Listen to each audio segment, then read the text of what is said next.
새만금 스카우트 잼버리가 일부 국가의 퇴소 결정으로 중단 일보 직전까지 갔습니다. 정부는 긴급 폭염 대책을 마련하고 예정된 날짜까지 대회를 진행하기로 했습니다. 남은 일주일간 안전사고 대비책 짚어봅니다. 이송규 한국안전전문가협회 협회장 나오셨습니다. 안녕하십니까? 네, 안녕하세요. 네, 일부 국가들 지금까지 한 3개 국가가 중단을 하고 나머지 국가들은 일정대로 가겠다라고 하는데 일단 계속 더위가 진행되고 있습니다. 오늘 폭염 때문에 행사 진행에 무리가 없을지 앞으로 어떻게 좀 예상을 하시는지. 네, 지금 폭염특보가 내려졌거든요. 네. 그래서 지금 우리가 폭염특보 하면은 막연하게 폭염이 되겠다라고 생각하는데 올해부터 폭염특보 기준이 기상청에서 좀 바뀌었습니다. 작년까지만 현재 기온이 35도 이상이면 폭염 경보를 내렸거든요. 네. 33도 이하면 이제 폭염주의보를 내렸는데 올해부터는 체감 온도가 35도 이상이고 이틀간 연속으로 폭염 경보 35도 체감 온도가 됐을 때 이제 평 경보를 내리는데 네. 지금 이제 체감 온도가 어느 정도까지 올라가냐면 40도까지 육박합니다. 37, 8도를 지금 상회하고 있습니다. 네. 그런 상황에서 지금 이제 참석 인원들도 많이 빠졌거든요. 그래서 조사를 해보니 방송에도 많이 나왔습니다만은 영국이 지금 4,500명이 빠져나갔어요.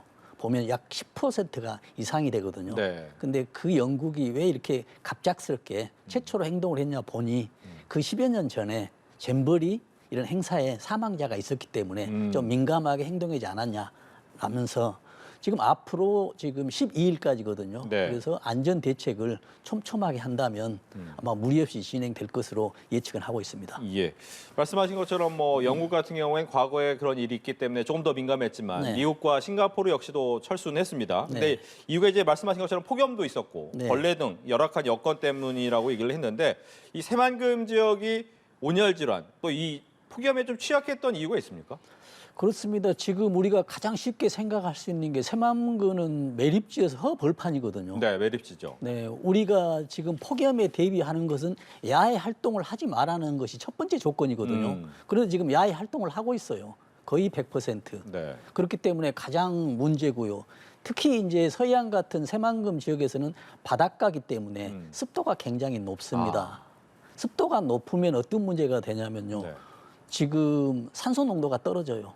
수증기가 차지하고 있기 때문에. 그래서 피로가 굉장히 많아지고요. 또 습도가 많아지면 우리가 그 표준 온도에서 표준 체온에서 36.5도지 않습니까? 그렇죠. 온도가 올라가면 지금 냉각을 시켜야 되거든요. 온도를 떨쳐야 되는데 네. 몸에 있는 수분을 발산을 시켜요. 이게 땀이거든요. 그러나 습도가 높아져 버리면 네. 지금 땀을 발산을 시켜도 체온이 떨어지는 게 굉장히 약해지기 때문에 습도가 올랐다라고 한다면 거기 활동하는 사람이 산소 농도가 떨어지면서 체온 조절이 어렵기 때문에 아주 어려운 상황이 돼서 좀 더 이런 취약한 이유가 되지 않았냐 이런 얘기가 좀 되고 있습니다. 네. 그러면 이제 처음에 잼버리를 개최한다고 했을 때 여러 지역 중에 선택한 장소가 이제 새만금이었잖아요. 네. 새만금을 선택한 이유도 있었을 것 같긴 해요. 그렇습니다. 이런 좀 새만금의 그 선정하는 스토리가 좀 굉장히 좀 오래됐습니다.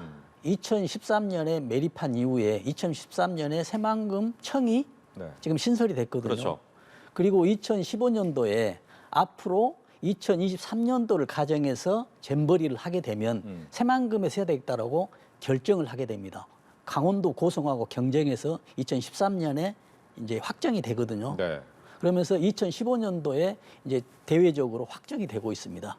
그래서 지금 대한민국의 K-팝, K-컬처가 지금 활성화하고 있는 상황에 지금 새만금이나 우리 대한민국이 좋은 상황이 되고 있는 상황입니다. 또 그 이후에 새만금 신공항이 지금 건립 계획이 되고 있습니다. 2028년에 완공이 돼서 2029년도에 지금 개항을 목적으로 하고 있거든요. 네. 이런 상황으로 봤을 때 새만금이 이번 행사가 성공리했으면 여러 가지 어떤 부가적인 효과가 있었을 텐데 그런 것들이 잘 진행돼 안 돼서 안타까운 측면이 좀 있죠. 예.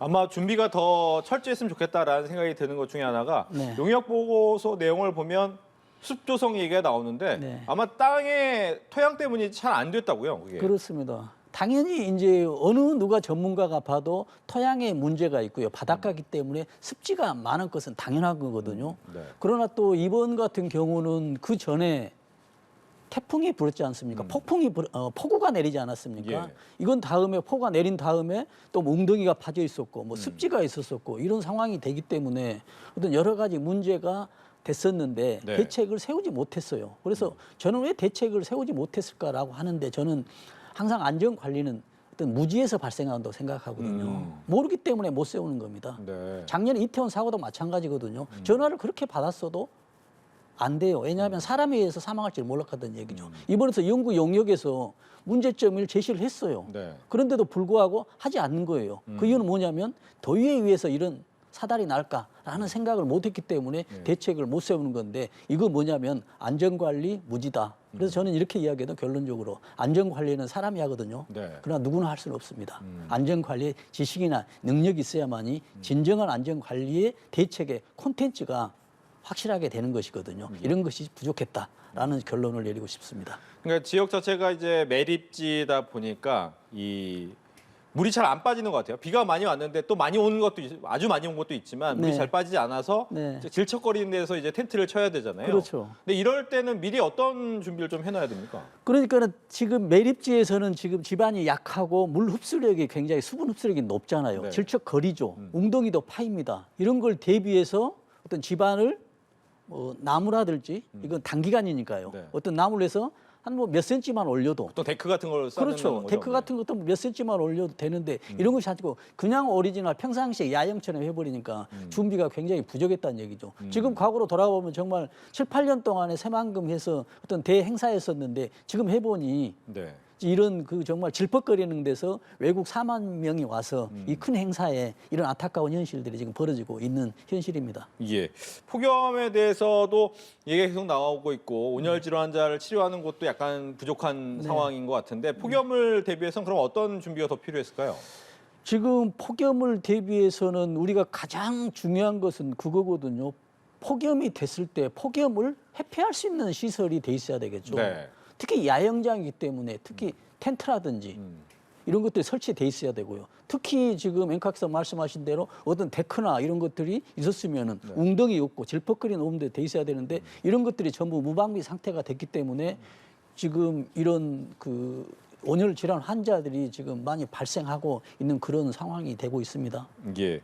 보니까 뭐 이 2,500명 정도 네. 잼버리에 참가한 스카우트 대원들 이 중에 2,500명 정도가 병원을 찾았다라고 하는데 온열 질환자가 많다. 네. 네, 일사병, 열사병 좀 차이가 있습니까? 그렇습니다. 지금 우리가 일사병, 열사병 하면 조금 헷갈리거든요. 네. 같은 어떤 병으로 생각하는데 의학적으로 보면은 굉장히 구분화돼 있어요. 지금 일사병 같은 경우는 어떤 경우냐면 우리가 사람의 인체가 지금 어떤 더위가 되면은 물을 배출을 시켜야 되잖아요. 땀을 네. 배출해야 되는데 땀을 계속 배출합니다. 더우니까 체온이 올라가니까. 네. 그런데 배출을 하다 보니 어느 순간에 한계가 돼버립니다. 배출할 수분이 없어지는 것이죠. 몸에서. 그렇죠. 네. 그러니까 그렇게 상태가 돼버립니다. 이게 이제 일사병이거든요. 이럴 때는 지금 수분을 흡수하면 됩니다. 그늘에서 냉찜질을 하든지. 네. 그런데도 불구하고 안 됐다라고 하면 이건 이제 한계점을 체온으로 하면은 40도로 보더라고요. 40도 이내에서는 이제 물 흡수가 되고 사람이 어느 정도 물 흡수할 수 있는 능력이 되는데 네. 40도가 딱 지나버리잖아요. 네. 이때부터 이제 문제가 커집니다. 40도가 지나버리면 우리 체온이 냉각이 안 되기 때문에 온도가 떨어지지 않기 때문에 우리 신체 구조가 뇌나 신장이나 심장 이런 곳이 단백질로 돼 있어요. 네. 근데 단백질이 변질이 돼버립니다. 아. 그러다 보니 고열에서는 굉장히 위험한 상황이죠. 이때는 지금 응급처치가 안 됩니다. 빨리 119를 뭐 불러서 병원에 가서 어떤 의학적인 어떤 조치가 필요하거든요. 그러니까 우리가 이런 경우가 있거든요. 어렸을 때 갓난아기 때 너무 고열이 돼서 뇌에 또 문제가 돼서 성인이 돼도 안 되는 경우. 특히 코로나 같은 경우도 고열이잖아요. 네. 갑작스러운 고열이 되기 때문에 어떤 문제가 돼서 후유증이 나는 것도 이런 고열 때문에 그러거든요. 그래서 열사병 이런 것들은 굉장히 치명적이고 사망률도 적지 않다라고 이렇게 통계가 나오고 있습니다. 예. 또 이제 벌레 얘기도 많이 나오더라고요. 특히나 닿기만 해도 네, 또 네. 죽어 있는 벌레를 만져도 안 된다라는 네. 얘기 나오던데 이 벌레도 궁금하고 어떤 네. 건지 또 피하는 방법은 없는지도 그렇습니다. 알려주시죠. 지금 이제 화상벌레라고 앵커께서 말씀하시는데 정식 명칭이 이겁니다. 청딱지 개미 반날개. 아. 이름이 이렇게 됐습니다. 네. 근데 이 청딱지 반날개 개미는 붉은색과 거미술이 이렇게 단계적으로 줄무리 지금 화면에서 나오네요. 보이지만은 네. 저렇게 돼 있거든요. 저게 뭐냐면 지금 그 전라북도에서 보니까는 3년 전에 모 대학교 기숙사에서 저 벌레가 나왔다고 굉장히 민원이 많았어요. 아하. 그래서 조사를 해보니 저 벌레였습니다. 네. 근데 저 벌레는 뭐냐면 물려서 어떤 피부에 뭐 포진이 생기는 게 아니고 저기에 액체가 있습니다. 네. 저 액체를 닿으면 지금 사람이 굉장히 그 포진이 생기고 가려움증이 있고 치료 기간도 뭐 데이터상으로 보면 2주 이상을 치료를 해야 된다라고 이렇게 되거든요. 네. 강한 독성이 있기 때문에 저런 것들을 물리지 않고 닿기만 해도 주의하는데 저런 것들을 이제 처방하기 위해서는 어떤 게냐면 모기약이나 이런 거 있지 않습니까? 예. 이런 걸로도 처치가 된다고 합니다. 그리고 특히 이제 저걸 발견했을 때 급히 이제 모기는 손으로 잡기도 하는데 저건 손으로 잡으면 저기 혈액 안에 있는 저기 몸 안에 있는 독성이 있기 때문에 저걸 닿으면 안 되고요. 잡으면. 네. 특히 이제 모기채나 파리채 있지 않습니까? 아니면 종이나 이런 것들로 인해서 잡아서 저런 것들을 피해야 된다라는 그런 말씀을 드립니다. 예. 이번에 뭐 이 뜨거운 폭염 때문에 온열 질환으로 병원을 찾는 잼버리 대원도 있었지만 그중에 또 코로나19 환자도 있었다라고 네. 하더라고요. 여기에 대한 준비도 좀 더 필요했을 것 같긴 해요. 그렇습니다. 지금 코로나 환자가 보면은 데이터상으로 보면 70명이더라고요. 네. 지금 내국인이 5명이고 외국인이 지금 65명인데 예. 지금 저는 이렇게 보고 있거든요. 지금 코로나가 70명인데 이 사람들은 본인이 코로나다라고 신고했던 사람입니다. 그러나 신고하는 사람이 엄청 많다고 저는 생각해요. 네. 그러나 우리는 또 저는 이렇게도 볼 수가 있거든요. 지금 코로나가 이제 엔데믹입니다. 독감 수준이거든요. 지금 상황에서 코로나는 죽을 병이 아니거든요. 그러나 의학적으로는 굉장히 위험한 병일 수도 있죠. 네. 독감도 위험하니까. 그렇죠. 특히 이제 노약자나 나이 드신 분들, 어떤 지병이 있는 분들은 코로나가 굉장히 중요한데 지금 상태에서는 2, 3년 전의 코로나와 지금의 코로나는 굉장히 다르다. 그 사이에 우리 인간들이 내성이 있었었고요. 또는 외부 약에 의해서 항체도 있었기 때문에 뭐 건강한 청년들은 그다지 코로나로 인해서 이번 행사가 문제될 거라고는 저는 생각하지 않습니다. 네. 그러나 이로 인해서 어떤 노약자들의 감염에 의해서는 좀 문제가 될 수 있다고 생각하는데 그럼에도 불구하고 여러 가지가 있기 때문에 이런 독감이나 뭐 코로나 이런 것들의 어떤 세부적인 대책도 꼭 필요하다는 말씀을 드립니다. 예. 보니까 이제 잼버리라는 이 대회가 굉장히 오래된 역사입니다. 1920년대 영국에서 시작이 돼서 4년마다 개최가 되는데 보니까 곳곳에서 이제 이 폭염 때문에 몇 번 일이 있더라고요. 네. 근데 그런 미리 있었던 얘기가 좀 전해져서 거기에 대한 준비가 좀 잘 되면 좋을 텐데 또 그러지는 않은가 봐요. 그러니까요. 우리나라 사고는 보면은 압사 사고도 우리나라만 있었던 게 아닙니다. 네. 뭐 수십 년 동안 있었던 사고거든요. 그리고 뭐 한두 명 죽은 게 아니고 뭐 수천 명이 사우디 같은 데서는 수천 명이 압사 사고로 죽은 데이터도 있어요. 얼마 안 됐습니다. 그래도 불구하고 우리나라에 있었거든요. 네. 그래서 지금도 마찬가지입니다. 이 잼버리 대회에서 외국에서는 사망사가 없었냐? 절대 아닙니다. 여름에 사망자가 막 있었는데도 우리나라에 또 발생하고 있는 거예요. 네. 이건 뭐냐면 그 안전에 대한 어떤 대책이나 어떤 지식이나 여러 가지가 부족했기 때문에 이런 문제가 나타났다고 생각합니다. 앞으로도 다시 이런 대책이 세지 않으면 또 반복될 수 있는 이런 문제가 되기 때문에 주의가 필요하죠. 예. 이제 폭염도 폭염인데 태풍 얘기도 있더라고요. 네. 태풍이 오게 되면 혹시 이제 또 이 남아있는 일정에 영향을 미치지 않을까? 이 네. 부분에 대해서 어떻게 또 준비를 해야 될까요? 정말 좋은 지적입니다. 지금 작년과 지금 올해 태풍은 지금 경로를 예측을 할 수가 없어요. 그래서 지금 오키나와에서 지났던 태풍이 다시 오키나와로 유턴하고 있는 이런 상황입니다. 네. 그래도 지금 기상청이나 일본 기상청의 어떤 예보를 보면 이렇게 돼 있거든요. 지금 큐슈를 지나서 지금 부산 앞바다를 지금 통과하고 있습니다. 지금 통과하는 주가 지금 이번 주 금요일까지거든요. 네. 그런데 이 태풍이 지금 우리나라에 와서 보통 동해안에 가면은 약화되거든요. 왜냐하면 위도가 높아지면 해수면 온도가 낮기 때문에 태풍에 필요한 해수면의 증발량이었기 때문에 자동적으로 약해집니다. 그런데 올해는 동해안에 가도 약해지지 않고 있어요. 왜냐하면 해수면 온도가 평상시보다 연년에 비해서 굉장히 높기 때문에 지금 동해안에 왔어도 태풍의 이력은 굉장히 세질 거다라고 그렇게 예측을 하고 있기 때문에 또 만반의 대책이 필요하다라는 말씀을 드립니다. 네.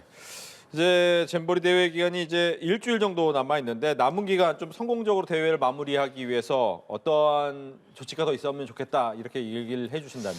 네, 지금 가장 지금 문제는 지금 태풍의 이제 경로가 지금 어떻게 될지 모르기 때문에 가장 위험하고요. 네. 지금 만약에 태풍의 경로가 부산이 아닌 부산에 가더라도 지금 감정 영향권에 들거든요.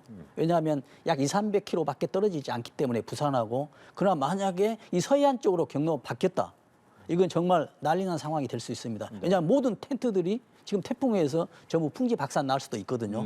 이거에 대해서 대책을 세워야 되고요. 특히 이제 폭염 같은 경우도 직접 폭염의 피해를 대피할 수 있는 이런 시설들, 특히 이번에 공연 같은 걸 하고 있지 않습니까? 네. 공연도 지금 결정을 하는데 지금 실내에서 할 건가 실외에서 할 건가라고 하는 것도 지금 결정이 안 됐는데, 만약에 실외에서 한다면 폭염에 대한 어떤 만반한 준비가 필요하고요. 네. 실내에서 한다면 뭐가 중요하냐면 지금 압사사고 있지 않습니까? 이게 굉장히 중요합니다. 압사사고 위험이. 그래서 특히 이제 우리가 실내 같은 경우도, 실내도 마찬가지입니다만은 실내에서 압사사고 했을 때는 물론 전문가들이 뭐 대책을 세운 사람이 잘 하겠지만은 어떤 공연 같은 경우는 가장 그 압사사고의 피크 타임이 있거든요. 네. 위험한 순간들이 어떤 경우냐면 공연할 때 그 탑 배우들이 출연하지 않습니까? 네. 등장할 때 이 순간에 1, 2분이 굉장히 그 홀선이 있습니다. 왜냐하면 그 유명 연예인들을 보기 위해서거든요. 특히 그렇죠. 외국에서 있기 때문에. 또 그 다음에 퇴장할 때도 마찬가지거든요. 연예인이 퇴장할 때 또 어떤 출구에 몰리거나 또 하나 어떤 퍼포먼스의 어떤 피크 타임이 있거든요. 이때 보면은 뭐 열광하고 이렇기 때문에 어떤 고위험 단계별로 어떤 지점들이 있습니다. 피크 타임들 이런 것들을 꼭 관리해줘 가지고 네. 어떤 이번 행사가 정말 마무리돼서 정말 전 세계 청소년들에게 K-팝, K-컬처가 큰 홍보가 돼서 어떤 국익에 좋은 영향이 있기를 바랍니다. 네. 지금까지 이송규 한국안전전문가협회 협회장과 이야기 나눠봤습니다. 오늘 얘기 잘 들었습니다.